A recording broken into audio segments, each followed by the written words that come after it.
Those who don't know me, my name is Monae. I'm a celebrity hairstylist, educator, and the founder of Texture Style Awards. It's the first and only award show dedicated to celebrating all 4 textures of hair and the artists who slay them. You know, y'all. All right, so I have 2 esteemed panelists, and I'm still pinching myself that they would stop their day to come to sit on a panel with me. So the first up, I am going to have Kia Neal, founder of Texture.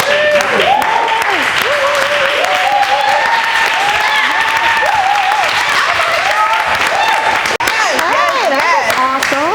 And we're going to have Derek Monroe come on up.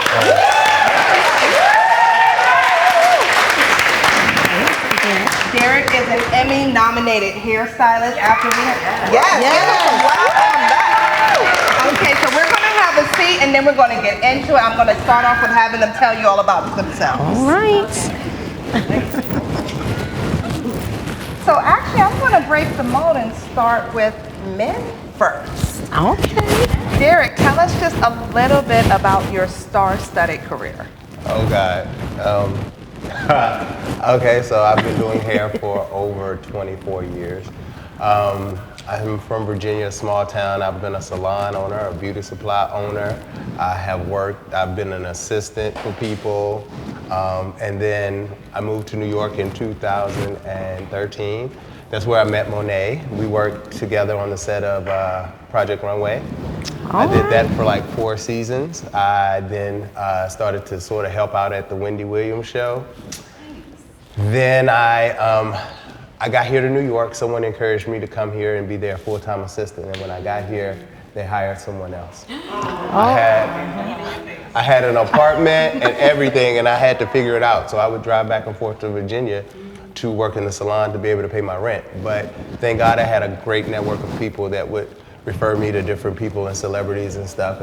And in like 2015, I got a call to come and test with Raven Simone at The View. And so I started with Raven, and then I worked with Whoopi, and I worked with Sarah, I worked with Meghan McCain, I worked with Sunny, I worked with basically all of them at the show.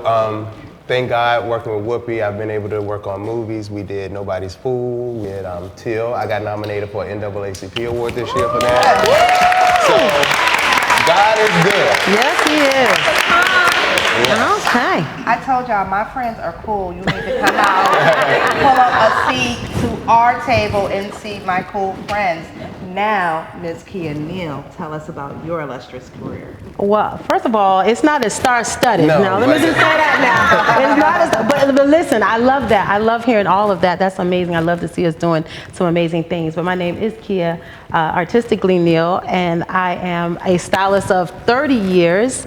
I have done things from, work commission salons. I've owned salons, and I've created curriculums. We developed the Color Culture, which is an educational hub with the focus for color, and we traveled all over the United States teaching people how to be scientifically sound in color, and we taught them through a brand agnostic curriculum how to be better consumers of color, how to understand color no matter what brand they were using, and that developed into the color culture. Into texture versus race. And I was sharing with Derek on the sideline, the long to the short was that we were in the upper echelons with people. Like I felt like we were amongst people who were doing some really great things in the industry, and having a very diverse audience, which is something that I was not surprised at. It was just that what I was surprised is that when we got to spaces where we were the top 1%, we did not know how to do texture. And so it spawned for me to start asking the question, is hair, is hair a fabric, or is it about a race? And so that sparked the texture versus race movement, and the conversation is grown into summits and classes and conversations, and we basically create spaces for us to have conversations like the one I'm doing with you today as well.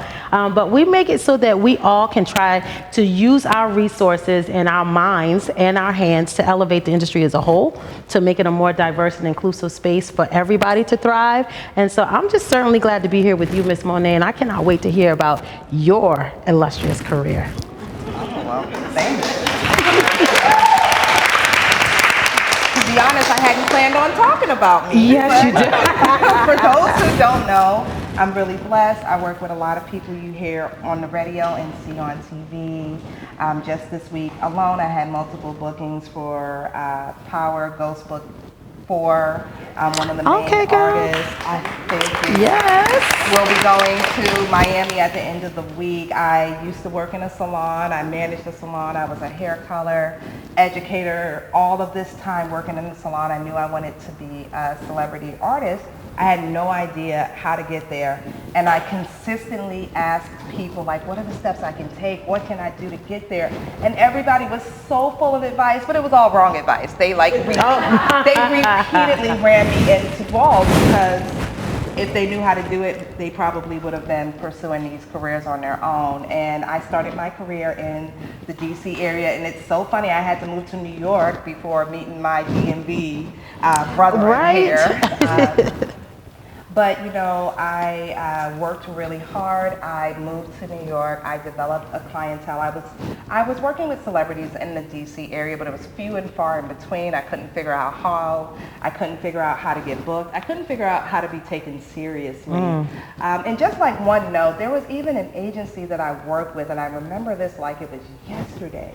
They would book me in the DC area, and I worked on like the inauguration or Harper's Bazaar with Michelle Obama, a shoot with her, so I did everybody else because, you know, I don't have that security clearance from Michelle Obama.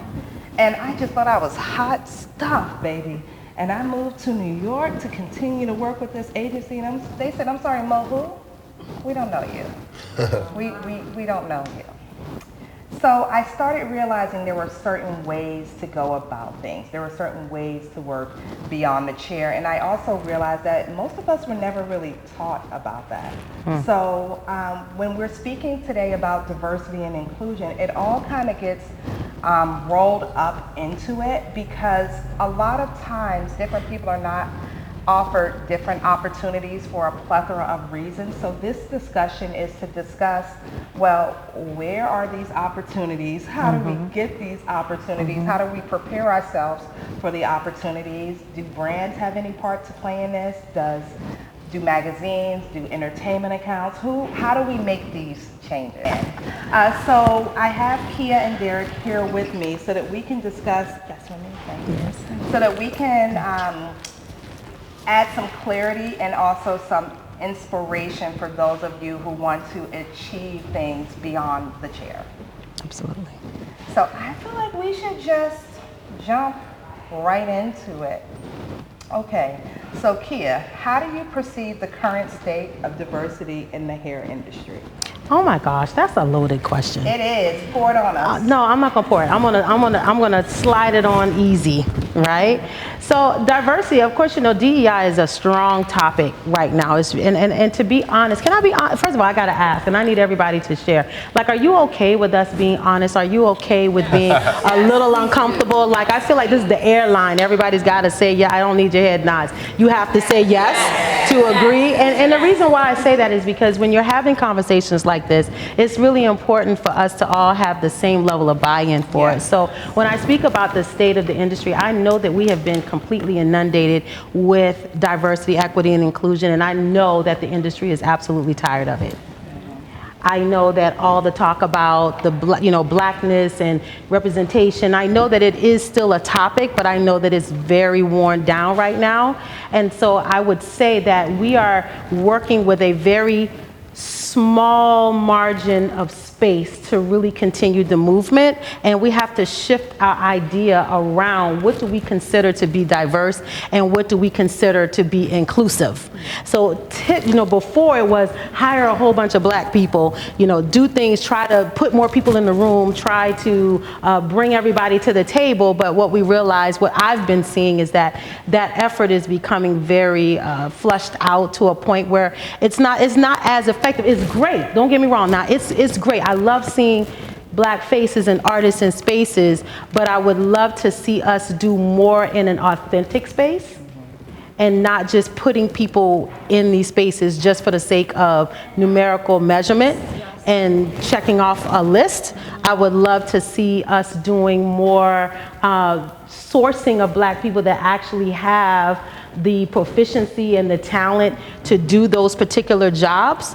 And so I think that that will give more longevity to the diversity piece. I think that we will start to see what inclusive looks like. We'll stop trying to check a box and learn how to be inclusive as an industry itself, learn how to change how we see art, and not through the lenses of race, but through the lens of we're all artists and this is beautiful. And if we have a rejection to that, then can we pull and sit closely with that and analyze, why do I reject that? Am I still holding on to a stereotype? Am I still holding on to a standard of beauty? Is that the reason why I don't like this? And I think that that takes hard work. That takes mental work, and it takes hard work. So the state of the industry is ready, to answer your question. We are hearing it, but it's time to start doing it.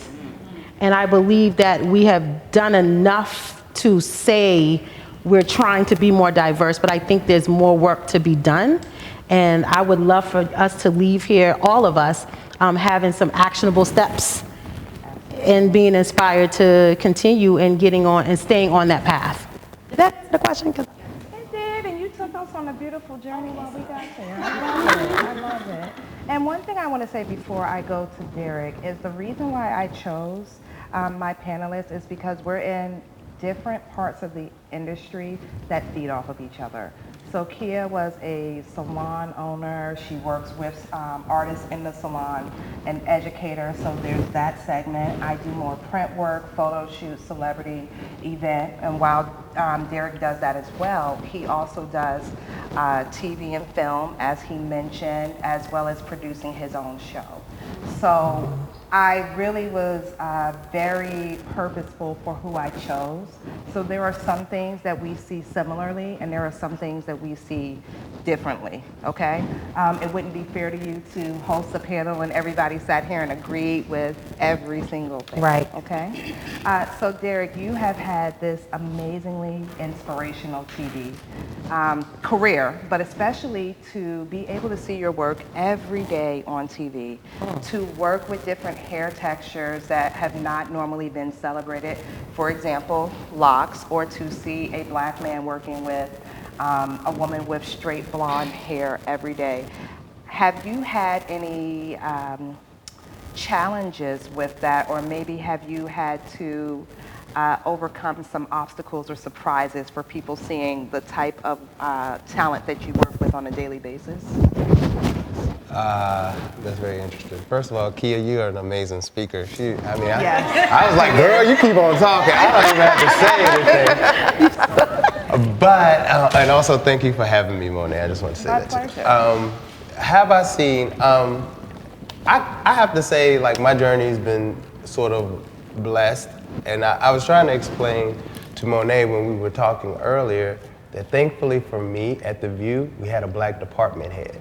Oh, and that makes the difference right there. So, and it did make the difference. It made the option, it made it available. And those are the ones that you can do it and they trust you to put you in those places. And what's interesting is how they do classify you. Because when I came to the show, Meghan McCain had extensions. And so they were like, you the black person that work with extensions, so we're gonna give you her. They didn't give nobody else. It was because I was the black guy that worked with extensions. So now I didn't do her towards the end. I just want to be clear on my way with her. So when she started making news, I was gone by that time. But because she was in DC getting the working there. But that was my time. But I've also been an educator as well. And that's really where I saw the divide again, because you go into these salons, and I was working with a curly hair care line, and you go in there, and these people come to these classes, and no one has ever touched curly hair. They don't know how to cut curly hair. They don't know nothing about curly hair. If it has texture to it, it's a wrap for them. And I was so amazed. And I realized then I started to have to come up with ways for them to engage clientele into their salons. Like, find you a black model. Like, you have to sort of work to put yourself out there. And even today, I just got a call to go to Essence to work on an initiative to try to get more texture in our education curriculum, even on our starting out phase, you know, in our beauty school phase, because we didn't get taught that. When I was in beauty school, we taught relaxers. Yep. That was it. How to get rid of that. How to get rid of the texture. There was no conversation about curls at all. So where do I see the landscape? I see a whole lot of definitely room for improvement.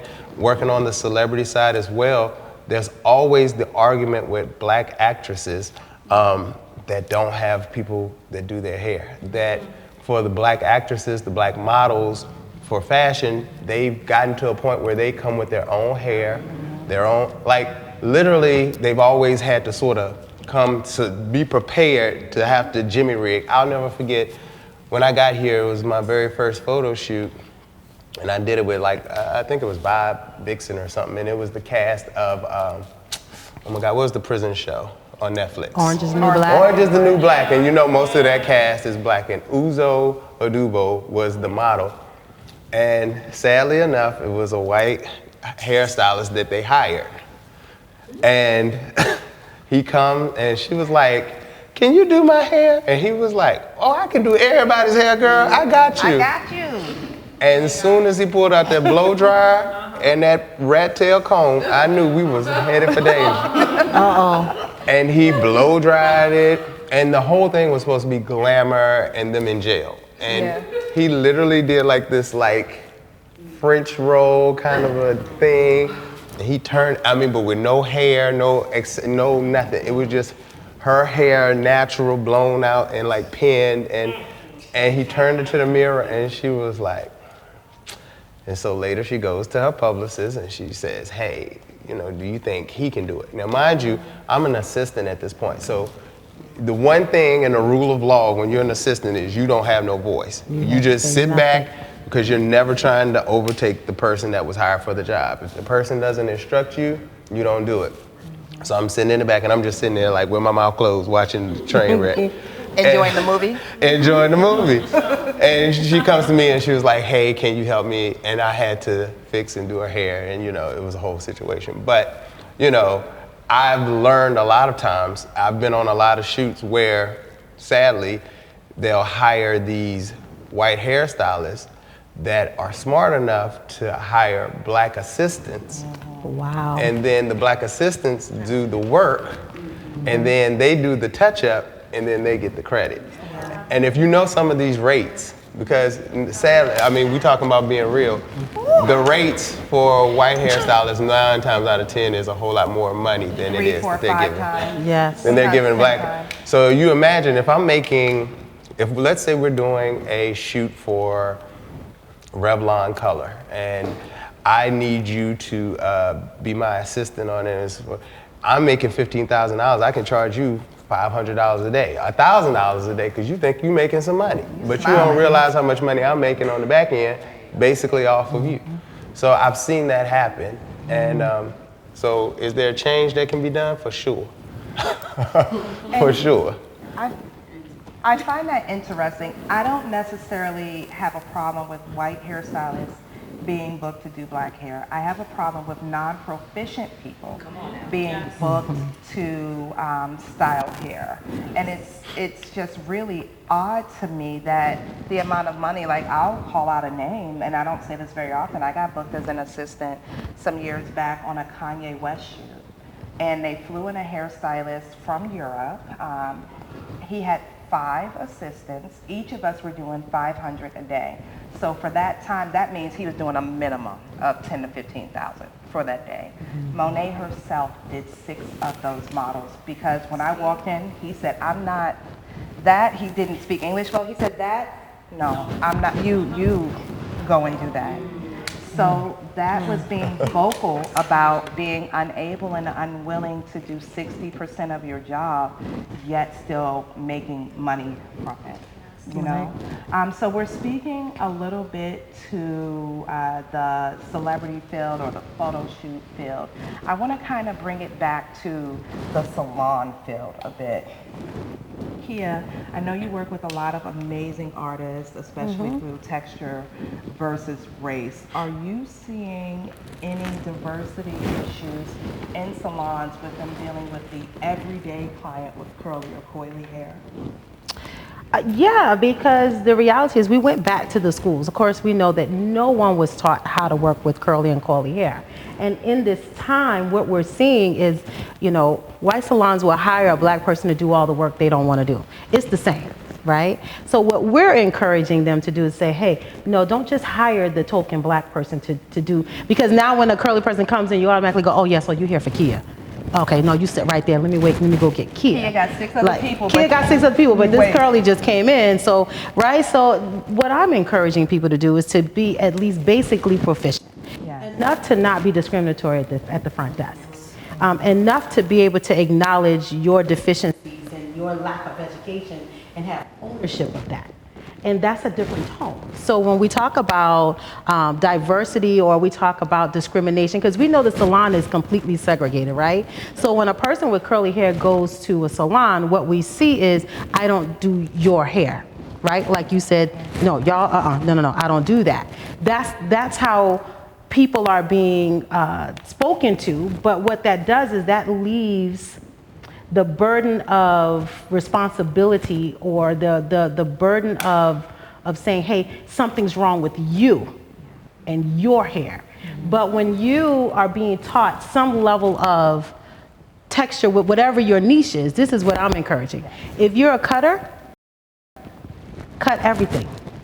If you do color everything. If you're a bridal stylist, bridle everybody, you know what I'm saying? Like, updo everybody.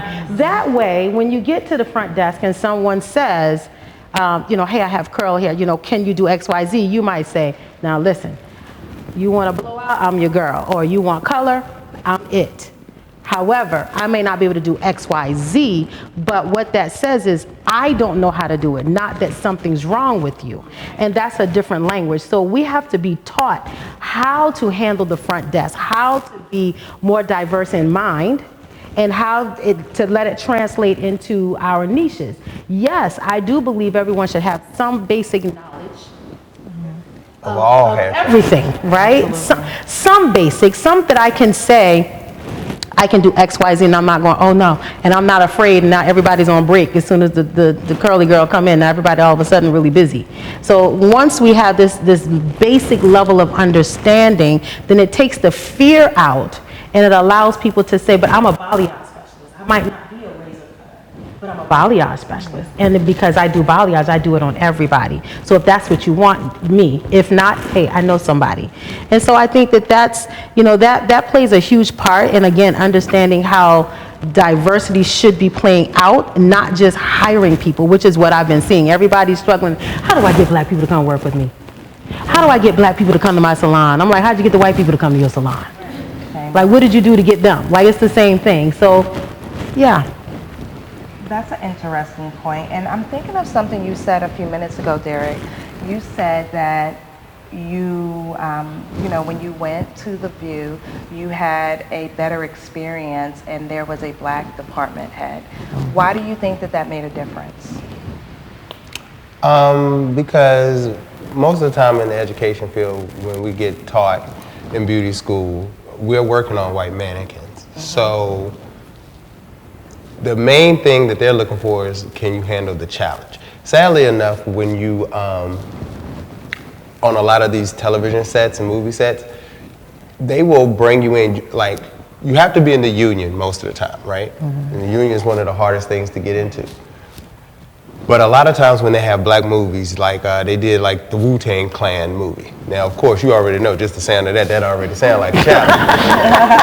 That sounds like a lot of fun. That sounds like a lot of fun. A lot of so fun. with that being said, they bring in braiders, they bring in barbers, they bring in all these people that are not union people. Yeah. And what do they have to call them? Special, you have to be special talent or special, special request. Skills. Special No, request. and that's not special request. Special request is if I call you to be my personal stylist. Okay. Special skills means that you're able to do stuff that no one else can do, and we have to hire you in order to do it. And that's sad. Because no one else can braid? Because no one else can braid, because no one else knows how to do it. And that's what I try when I educate, even for the people in the salon. I say, listen, get you some black mannequins. Like, it doesn't have to be just get your hands in the hair to feel the hair. You know, like make forth that effort so that you have some type of connection with it at some point and you get a comfort level with it. A lot of it is your comfort level. Most of the time when I'm teaching white people on curl or other ethnicities other than black on curl. And so I'm always telling them, get in there, find somebody, ask somebody, and then also your social media. If you want more people in your salon, your social media should reflect where I want to feel open to come in there. And I know nowadays on these social media, all you see is balayage blonde, like these waves. And the waves. Everybody got the wave and everybody got the balayage. And so why don't you just imagine how beautiful your page would be and how much, you know, inspiring that would be to have that type of diversity that you would be even able to do it. And, you know, I always tell people, you know, it's money that you're sending out the door. You know, you came into this business, true, because you love it, but also because you want to make an amazing living doing it.